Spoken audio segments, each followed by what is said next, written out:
There are tremendous opportunities to use big data in the corporate space. Corporate banking, wholesale banking, is a relationship business.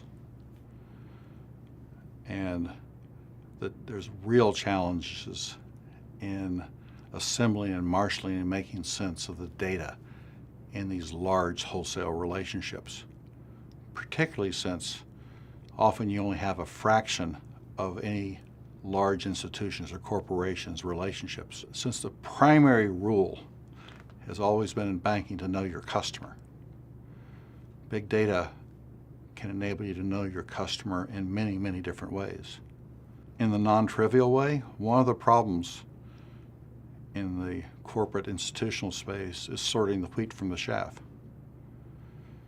For example, when you have lots of money transfer payments, how do you separate those that are actually trade transactions from those that are just money market transactions?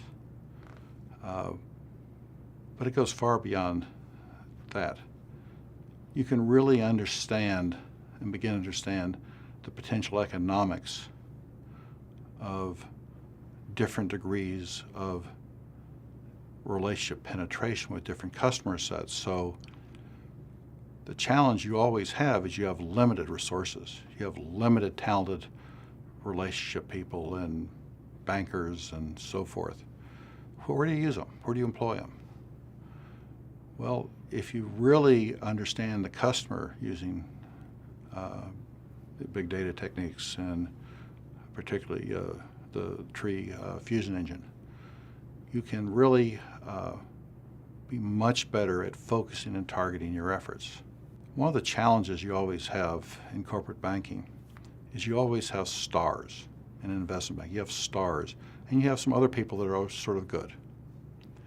One of the real opportunities is to learn and be able to replicate for the stars and how they use and think about information, and then use these big data techniques to really help move the average banker up toward the best. There's huge power in that.